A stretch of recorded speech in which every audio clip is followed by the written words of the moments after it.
విజయ్ త్రిషాల మధ్య ఏదో ఉందనే వార్తలు మొదటి నుంచే చాలానే వినిపిస్తున్నాయి. వీటికి కారణం కూడా ఉంది. తన సోషల్ మీడియాలో ట్యాగ్ చేస్తూ కొన్ని వందల ఫోటోలు షేర్ చేస్తూ వచ్చేది త్రిష. ఇప్పుడు విజయ్ సీఎం అయ్యాక త్రిషతో స్నేహం కొంచెం తగ్గించారనే చెప్పాలి. మళ్ళీ భార్యతో కలిసిపోయారు అంటూ అభిమానులు కూడా ఆనందపడిపోయారు. ఇంతలోనే వీళ్ళు మళ్ళీ జంటగా ఒకే కారులో కనిపించడం షాకింగ్ కలిగించిందని చెప్పాలి. విజయ్ ఎలాంటి వారంటే స్క్రీన్ మీద అద్భుతాలు సృష్టించే విజయ్ తన పైన వచ్చే వార్తల్ని పెద్దగా పట్టించుకోరు. ఇక త్రిష కూడా అలాంటి ఇంట్రోవర్టే. బయట చాలా తక్కువగానే మాట్లాడుతుంది. మరి వీరిద్దరు ఫ్రెండ్స్ అని ఒక సందర్భంలో చెప్పుకొచ్చారు విజయ్. అయితే సంగీత విజయ్ల పెళ్ళయి 20 సంవత్సరాలు అయింది. ఇక విజయ్ కూడా తన ఫ్రెండ్స్ తో క్లోజ్ గా ఉండడం చూసి సంగీత తరచూ గొడవలు పడేది. విజయ్ కో స్టార్స్ తో సంగీత కూడా ఎప్పుడు ఫ్రెండ్లీగానే కనిపించేది. నయనతార గాని, స్నేహ గాని ఇంకా చాలా హీరోయిన్స్ తో సంగీత ఫ్రెండ్లీగానే ఉండేది. కానీ విజయ్ క్లోజ్ ఫ్రెండ్ అయిన త్రిషతో మాత్రం ఎక్కడా కలిసి కనిపించలేదు. ఎంత కాదన్నా ఫ్రెండ్స్,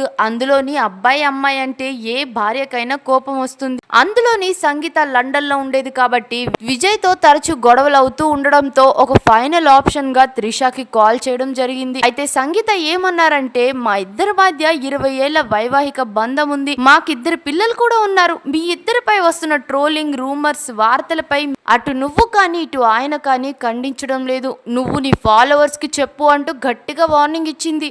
అయితే విజయ్ మాత్రం ఎన్ని స్పీచ్లు ఇచ్చినా భార్య పిల్లల కోసమే చెప్పారు కానీ త్రిష కోసం ఎక్కడా ప్రస్తావించలేదు. అలాంటప్పుడు త్రిష కూడా ఈ వార్తల్ని ఖండించాలి కదా. విజయ్ కి పెళ్ళయింది, పిల్లలు కూడా ఉన్నారు కదా. త్రిషకు పెళ్లి కాలేదు కాబట్టి ఈ విషయంపై ఖండించాలి కదా. అదే విషయాన్ని సంగీత వార్నింగ్ ఇచ్చింది.